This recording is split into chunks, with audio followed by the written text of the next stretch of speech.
I spent 30 years believing I was a witness to someone else's story. A quiet one in the back. The kind of person who drives the car, holds the door, and understands without ever being told explicitly that the correct behavior is to forget everything you see between the front seat and wherever you're going. I was good at that. Better than most, probably. My mother raised me to be reliable, discreet, and deeply comfortable with a particular kind of invisibility that comes with serving people whose lives look, from the outside, like something worth wanting. She wasn't bitter about that invisibility. Neither was I. We understood it as a form of dignity, the dignity of people who show up on time, do the job properly, and don't require applause for it. My name is Daniel Carter. I'm 44 years old.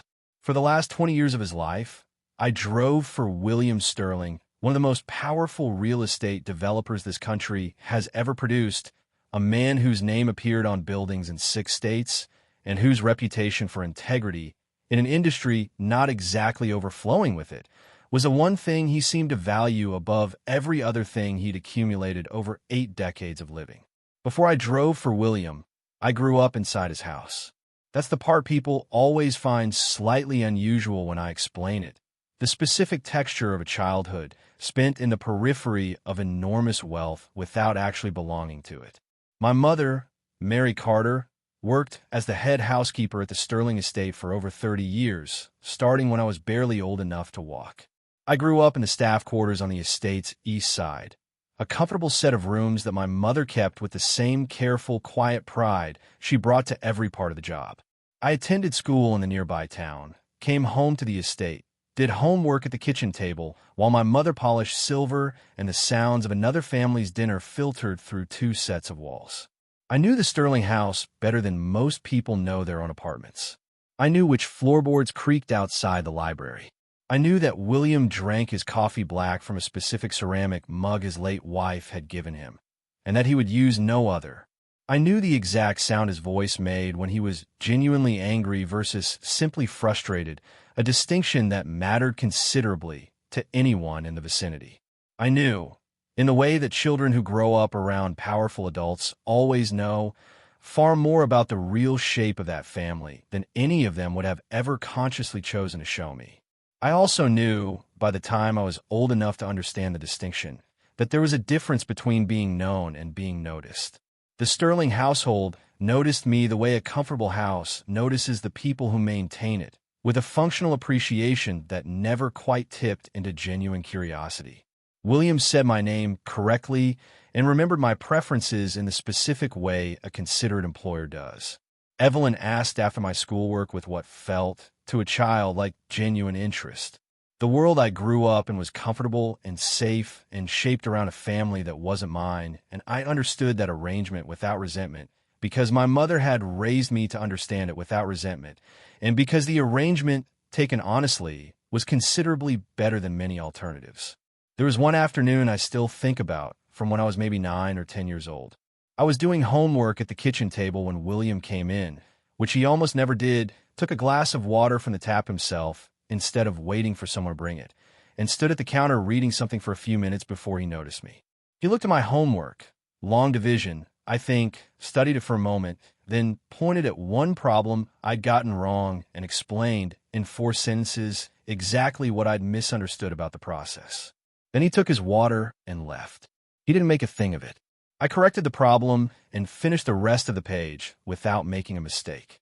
I thought about that interaction for days afterward, the specific, casual generosity of a powerful person who noticed something small and addressed it simply because it was the right thing to do. It told me something about who he actually was underneath the controlled exterior that I filed away and have carried ever since. William's wife, Evelyn, was the other constant of my childhood. Where William was controlled, precise, and slightly forbidding in a way that I think he cultivated deliberately, Evelyn was warm in a way that felt genuinely effortless, the kind of warmth that doesn't make you feel like you're receiving charity, but like you're simply in the presence of someone who finds people genuinely interesting. She died when I was 13, of a cancer that moved considerably faster than anyone had anticipated, and I still remember my mother crying in the kitchen the morning after, quietly and privately, in a way that told me she'd lost something that mattered personally rather than simply professionally. William grieved Evelyn in the particular way that private men grieve, completely and mostly invisibly, with the only external evidence being a slight hardening around his expression in conversations he'd previously conducted with ease, and a new habit of sitting in the East Garden alone in the early evenings with a coffee he never quite finished. His son, Michael, was 12 years older than me, already a young adult by the time I was old enough to have any real memory of him, and the relationship between Michael and his father was the most consistent background noise of my entire childhood. The specific, ongoing tension of two strong-willed people who loved each other in a way neither of them was particularly well equipped to communicate clearly. I watched that tension express itself over years, in 100 small interactions and several considerably larger ones, with the particular unasked-for intimacy that comes from growing up literally inside the walls of someone else's family home. Michael married Diane when I was about 18, and, if I'm being honest, which I intend to be throughout this entire story, my reaction to her was never quite comfortable, even from the beginning.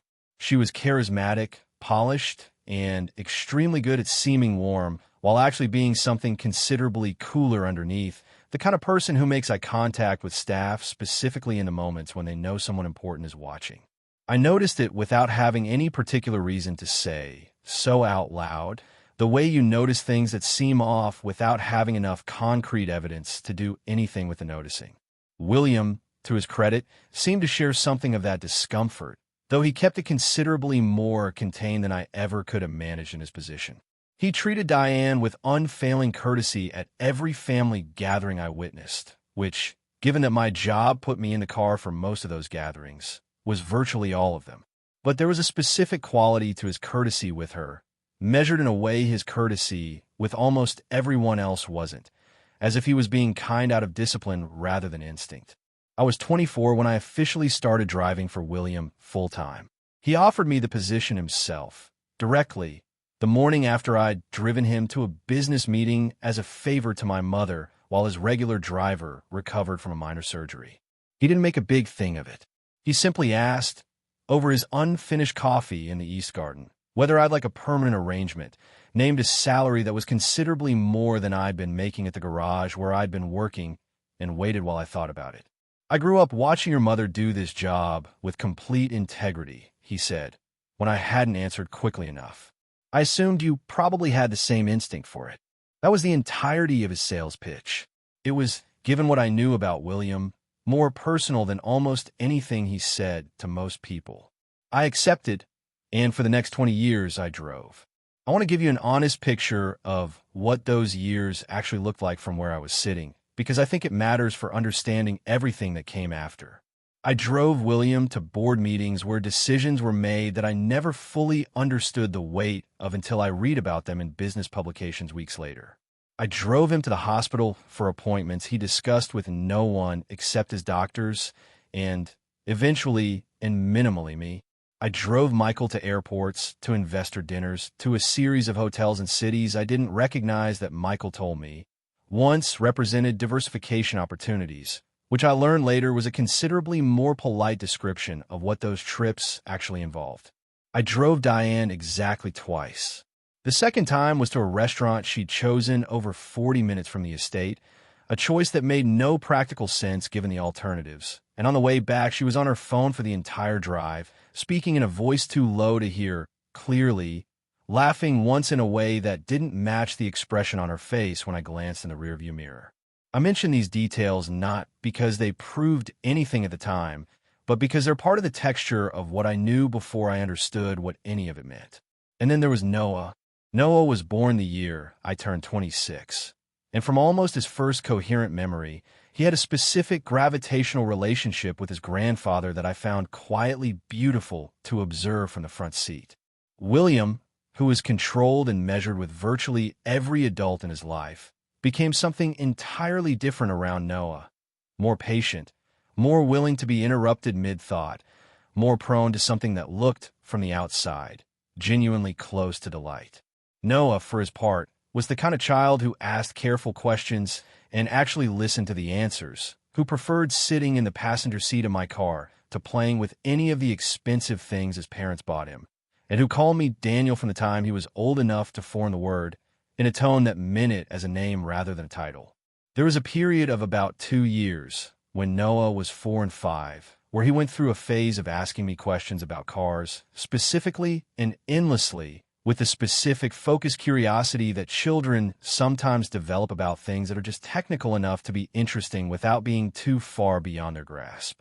I used to let him sit in the driver's seat while I explained things, with the engine off and every safety precaution taken, pointing out gauges and switches while he listened with an attention that honestly shamed most adults I knew. He asked once, very seriously, whether a car could feel it when someone was taking care of it properly.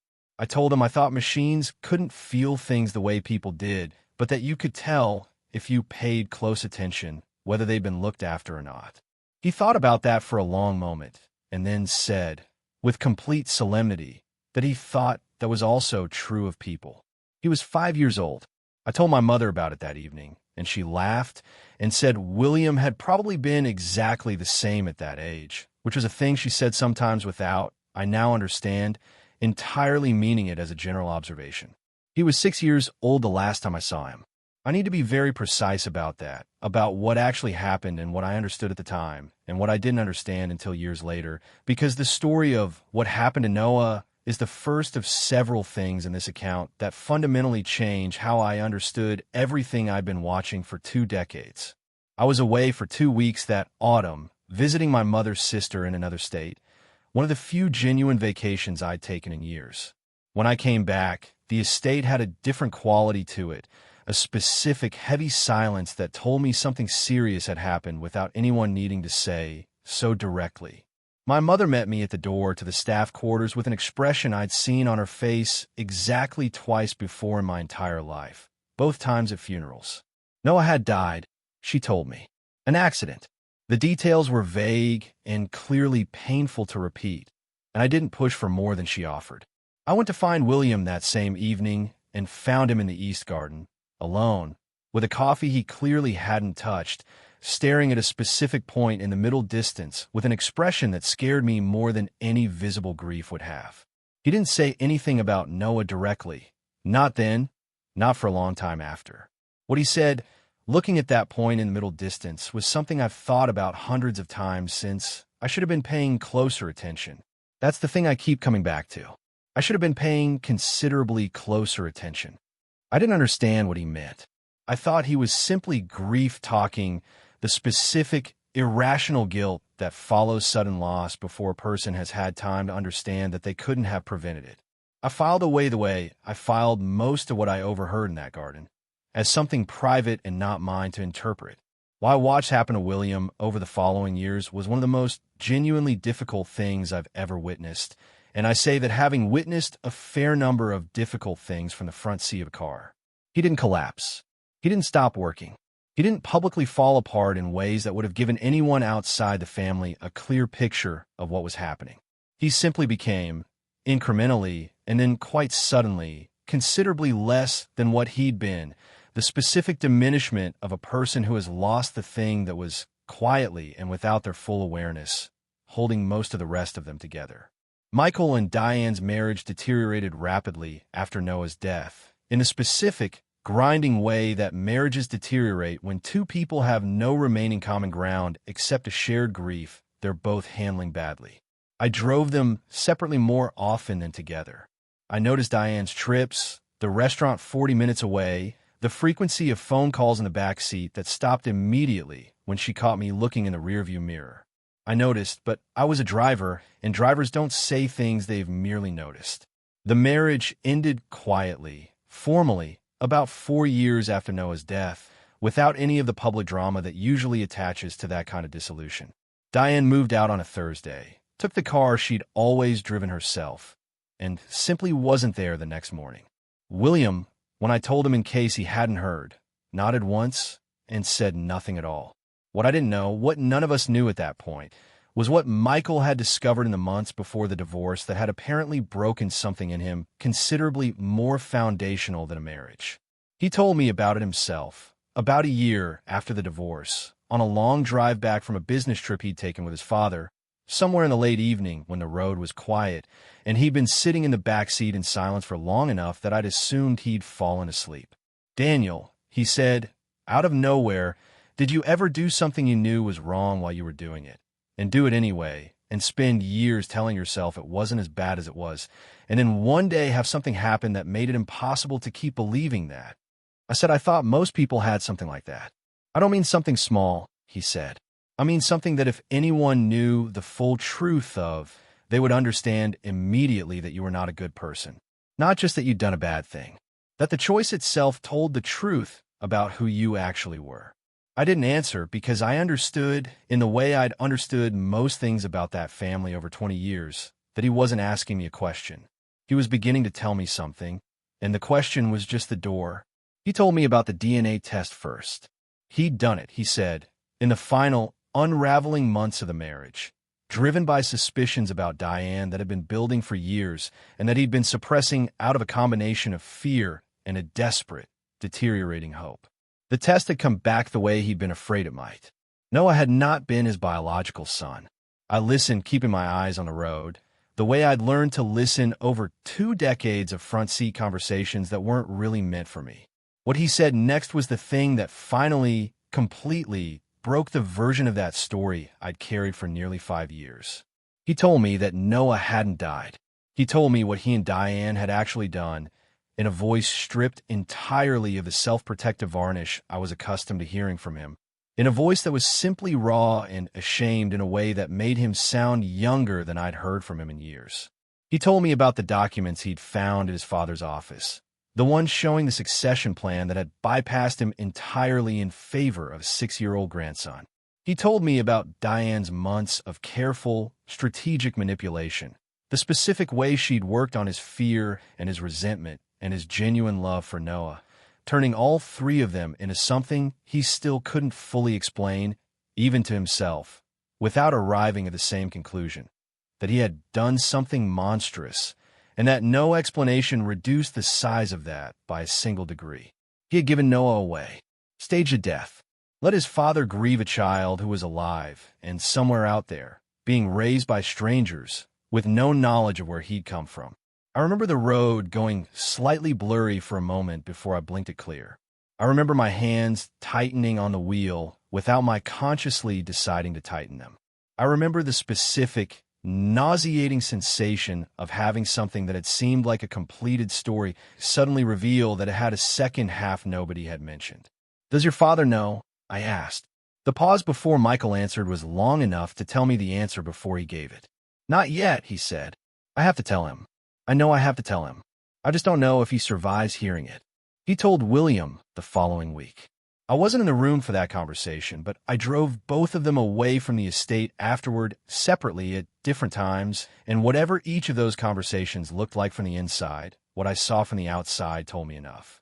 William walked to my car without his usual precision, the specific deliberate quality of his movement temporarily entirely absent, as if the part of him that managed that precision had simply gone offline. He sat in the back seat for almost the entire drive without speaking, and when he finally did speak, it was to ask me to pull over on a quiet stretch of road, where he sat for almost 10 minutes staring out the window with his hands folded in his lap, before quietly asking me to continue. I never mentioned it. Drivers don't. What followed those conversations was the part of this story I was most directly involved in, the search. William threw himself into finding Noah with the same concentrated, systematic intensity he'd brought to building his company 4 decades earlier. He hired investigators, multiple firms simultaneously, briefed them personally, reviewed their reports with an attention to detail that his doctors were fairly certain was not helping his blood pressure. He restructured his estate planning to ensure that whatever happened to him medically, the search would continue and the inheritance would be protected for Noah whenever and wherever he was found. I drove William to those investigator meetings. I sat in parking lots outside law firms and medical offices and private investigation agencies while he rebuilt, piece by piece, the search for a grandson he'd spent 5 years believing was dead. I watched him age faster during those years than the previous decade had aged him, the specific acceleration of a man running out of time, while simultaneously running out of patience with how long the right thing was taking to happen. I drove William to those investigator meetings. I sat in parking lots outside law firms and medical offices and private investigation agencies while he rebuilt, piece by piece, the search for a grandson he'd spent 5 years believing was dead. I watched him age faster during those years than the previous decade had aged him, the specific acceleration of a man running out of time while simultaneously running out of patience with how long the right thing was taking to happen. There were evenings during those years when William would sit in the East Garden for a very long time after dinner, and I would find reasons to stay on the property later than necessary. Not because he asked me to or because I had any particular function there, but because some instinct told me that a person in that kind of sustained, private grief shouldn't be entirely alone in a house this large. He never acknowledged that I was there. I'm not sure he was fully aware of it most of the time. But occasionally on my way to my car at the end of one of those evenings, he would say something brief and slightly sideways, a comment about the weather or an observation about something in the garden, in a voice that carried more than weather or gardens in it, and I would respond equally briefly, and neither of us would make anything more of it than it was.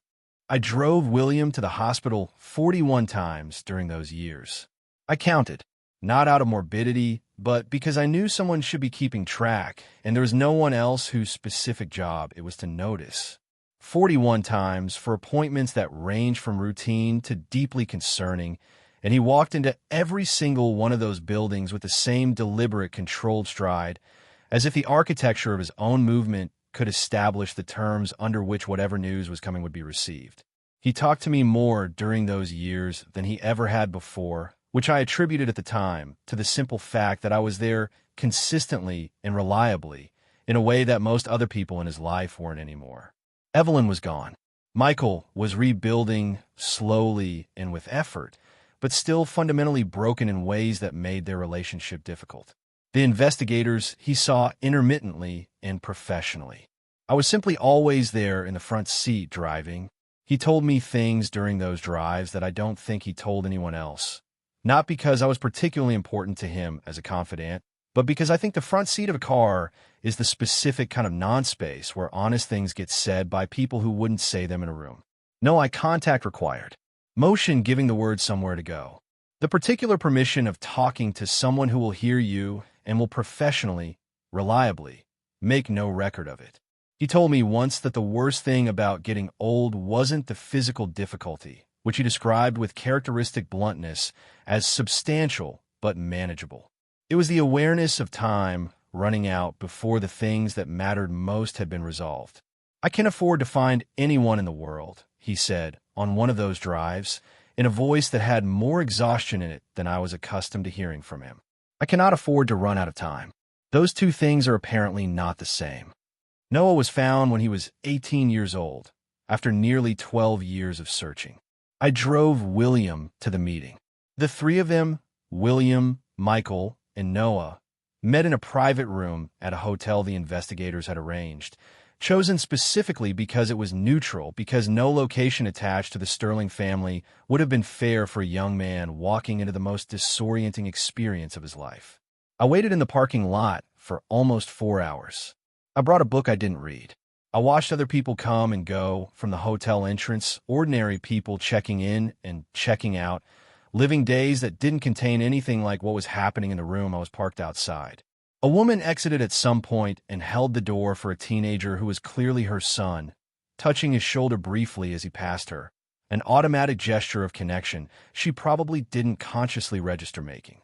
I sat in the car and watched that for a moment longer than I needed to, thinking about William in a room 50 meters away, meeting a grandson he'd spent 12 years searching for, and about Michael in that same room, trying to be something he'd failed to be for the first 6 years of that boy's life, and about an 18-year-old who had apparently been living a completely ordinary life somewhere with no idea that any of this existed.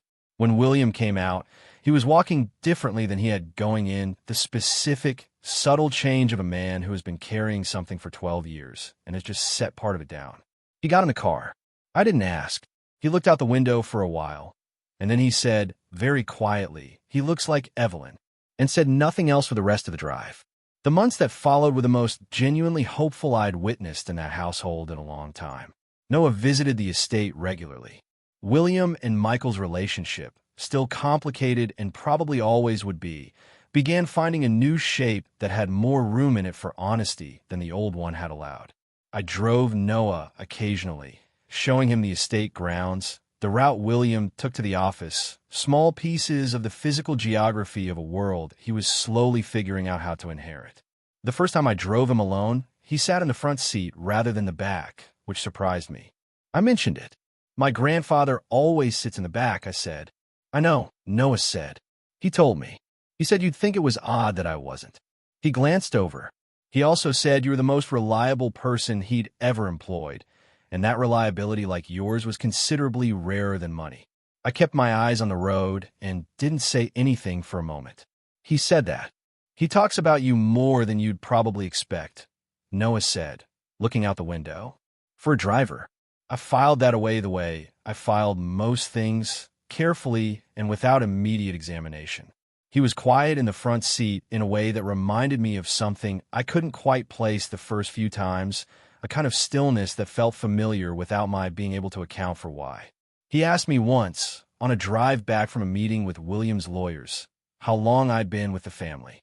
"My whole life," I said, "more or less." He thought about that for a moment.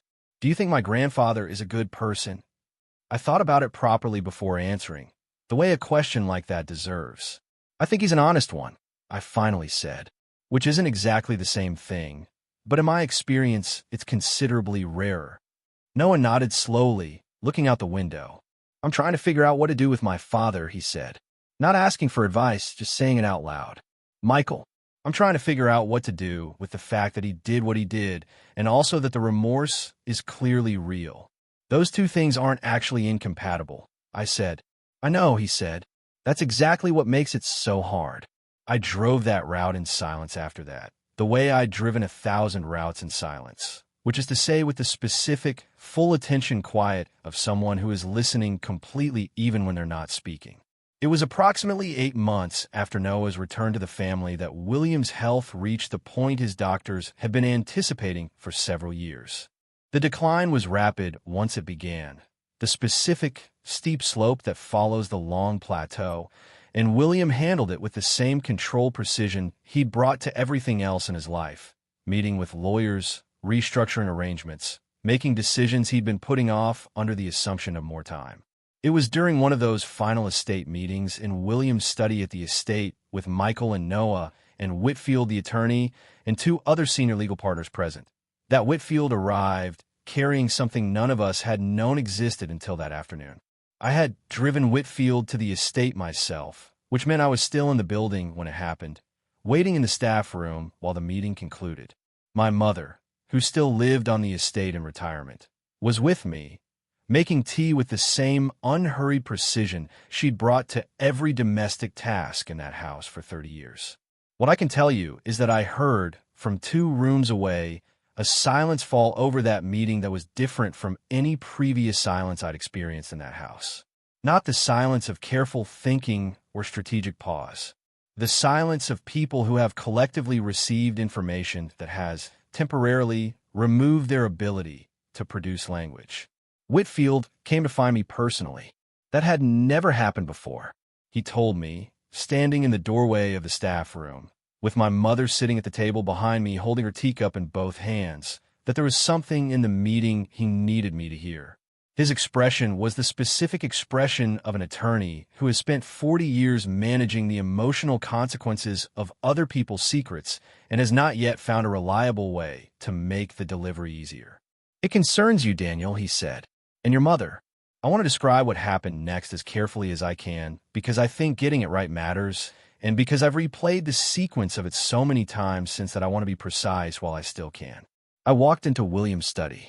William was in the chair behind his desk, which he used now mostly as something to lean against rather than a place to work, and he was looking at me with an expression I had never once seen on his face in 30 years of driving for him. Not controlled, not measured, simply open, in a way that made him look simultaneously older and younger than I was used to. On the desk in front of him was a letter, handwritten, several pages, and beside it a sealed document I recognized from the format as a laboratory report. Whitfield explained, briefly and professionally, what the letter contained. It had been written by Evelyn Sterling, sealed with strict instructions that it be opened only when William was nearing the end of his life, and held in the firm's secure archive for over 20 years. Alongside it, per Evelyn's instructions, was a DNA test she had arranged herself before her death, comparing genetic material she'd collected through means that were, Whitfield acknowledged carefully, somewhat unorthodox but not legally ambiguous. The test compared William Sterling's DNA to mine. I stood in that room for a long moment without speaking. My mother, behind me, made a sound I had never heard from her before, a short, involuntary breath that contained an entire lifetime's worth of something she had apparently been holding for a very long time. I turned around and looked at her. She was sitting at the kitchen table with her teacup still in both hands, and she was looking at me with an expression I had never once seen on her face in my entire life. Not shame exactly, not relief exactly. Something in between those two things, the specific expression of a person watching a secret they've carried alone for decades finally, irreversibly, transfer to someone else's hands. "Mom," I said. "Daniel," she said. We looked at each other across the kitchen for what felt like a very long time. In the house we had both lived in for most of our lives, surrounded by the familiar sounds and smells of a place that I now understood. For the first time, I had somewhat more claim to than I'd ever been told. "Were you ever going to tell me?" I asked. She set the teacup down carefully. "I told myself I would know when the time was right," she said.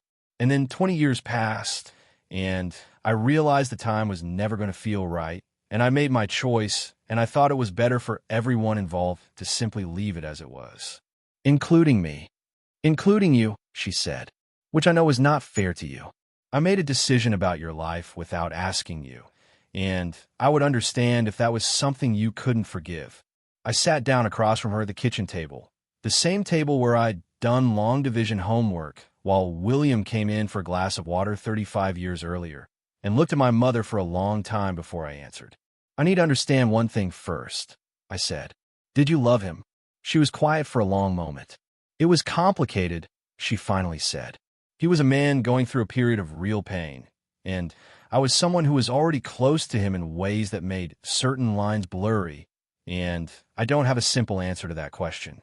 What I have is the 40 years since and the choice I made about how to handle it, and the son I raised on my own terms, with my own values, without asking anything of anyone I wasn't entitled to ask." I reached across the table and took her hand, the same hand that had made tea in this kitchen for 30 years, and held it for a while without saying anything. Evelyn had known. The letter explained it with a care and a grief that Whitfield later told me was unlike anything he'd read in 30 years of estate law.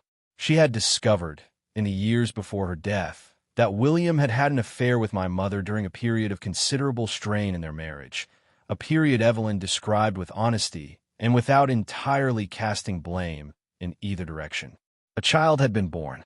William had never known, because my mother had made the decision, entirely alone, to protect both her employer's marriage and her own dignity by raising that child herself, without ever telling either party the truth. That child was me. I have spent a considerable amount of time since that afternoon trying to find language adequate to what that moment actually felt like, and I have consistently failed because there isn't language that properly covers the specific experience of standing in a room you've stood in hundreds of times before and understanding, in the space of a single sentence, that every assumption you've ever had about your own place in that room was built on incomplete information. I wasn't the driver. I was the driver. But I was also, had always been, something else entirely, something that nobody in that room, including me, had known for my entire life. William asked to speak with me alone.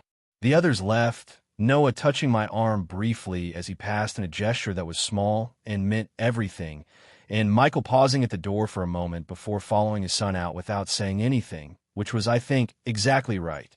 The conversation William and I had in that study went on for a very long time, and I'm not going to reproduce all of it because some parts of it belong specifically to that room and to those two people, and I intend to keep it that way. But I want to tell you the part of it that I carry most clearly, because it's the part one think matters most for understanding how this story actually ends. William asked me, at some point in the middle of it, whether I was angry.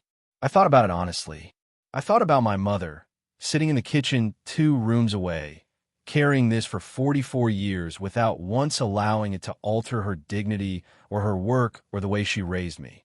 I thought about the specific kind of strength required to make the decision she'd made and then maintain it, without bitterness, without recrimination, for the entirety of my life. I thought about William, sitting across from me with an expression that had nothing controlled left in it, at the end of a life that had, I was now understanding, been considerably more complicated in ways he hadn't known than anyone had realized. I think my mother made a choice I don't fully understand, I finally said. And I think it probably cost her something I'll never entirely know the size of. And I think she made it because she believed it was the right one, which is more than most people manage when the stakes are that high. I looked at him directly, the way I almost never had in 30 years of driving. I'm not angry at you. I don't think I have the right to be, given that you didn't know. What I feel is something considerably harder to name than that. He nodded slowly. I failed her, he said. However the rest of it is distributed, I failed your mother, and I want you to know that I understand that clearly. I told him I believed he meant that. We talked for another hour after that, about things considerably smaller and more ordinary than what we'd started with, his early years building the company, my mother's cooking, a specific argument about a route he'd wanted me to take to a meeting that I'd thought was inefficient and had been correct about, which he admitted now, grudgingly, with something that was almost a smile. We talked like 2 people who had just discovered, very late, that they had considerably more claim on each other's time than either of them had previously understood, and who were doing their best with the time that remained. William died 6 weeks later, on an early morning in March that was cold and clear in a way that matched, somehow, exactly the kind of weather I associated with him. He had changed his will in the weeks after our conversation in the study. I won't walk through all of it in detail, because the legal specifics matter less than what they actually meant. What they meant was that William left the controlling interest in Sterling Enterprises to me, with specific provisions ensuring that Michael receive enough resources to rebuild his life with genuine stability, and that Noah receive the inheritance originally intended for him. The inheritance William had always meant to give him, finally arriving correctly rather than through 20 years of grief and searching. I want to tell you something honest about inheriting that company, about sitting in the chair behind that desk in the office I'd spent 20 years driving to without once imagining I would occupy. The money was real. The responsibility was real. The weight of it was considerably more than I'd been carrying before, and there were weeks in the early months when the specific, sustained effort of learning to carry it made me genuinely uncertain whether I was going to manage it. What made the difference in those weeks was something considerably less dramatic than any of the revelations I've described. It was my mother sitting across the kitchen table from me at the estate one evening, drinking the same tea she'd been making in that kitchen for 30 years, telling me what she'd always told me, that the only thing that actually distinguished one person from another in the long run was what they chose to do with whatever they'd been given. She'd been given a difficult situation and had made a quiet, dignified life inside it. She'd raised a son, without complaint and without credit, who turned out to be the heir to the family she'd served. She'd kept a secret for 44 years, not out of shame, but out of a kind of love that didn't require acknowledgement to be real. I kept Michael on, in a role that suited both his actual abilities and his genuine commitment to earning something rather than simply receiving it, the way his father had always, probably correctly, believed was the only version of Michael that would actually last. Michael and Noah have rebuilt something between them, slowly and awkwardly and genuinely, the specific kind of relationship that only becomes possible after there are no more useful lies left to hide behind. Noah calls me occasionally, from whatever city he's currently in, simply to talk, the way he used to ask questions in the front seat of my car when he was 8 years old, and everything was still simple enough to be curious about.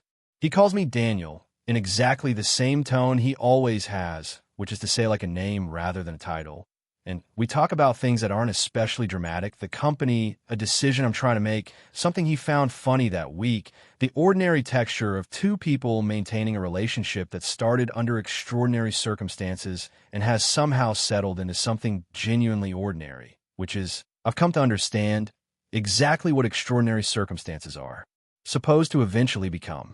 I drive myself now, which Williams' remaining staff found slightly alarming at first, and have since accepted. I know every route. I know which roads are fastest and which ones are worth the extra 10 minutes. I know where to stop for coffee that's actually worth drinking, and where William used to ask me to stop when he needed a minute between where he'd been and where he was going. I spent 30 years believing I was a witness to someone else's story. The driver, the employee, the reliable, invisible presence in the front seat, while other people's lives unfolded in the back. I understand now that the front seat and the back seat were always part of the same car. That witnessing a story isn't the same as being outside of it. That the specific kind of person you become by showing up reliably, quietly, without requiring recognition, is itself a form of building something, even when you have no idea what you're building or for whom. My mother always knew the truth of that, in her bones, long before anyone had given her any official documentation of it. I'm learning it in the more complicated way, but I'm learning it. Thank you for spending this time with me, and thank you for helping keep stories like this one alive.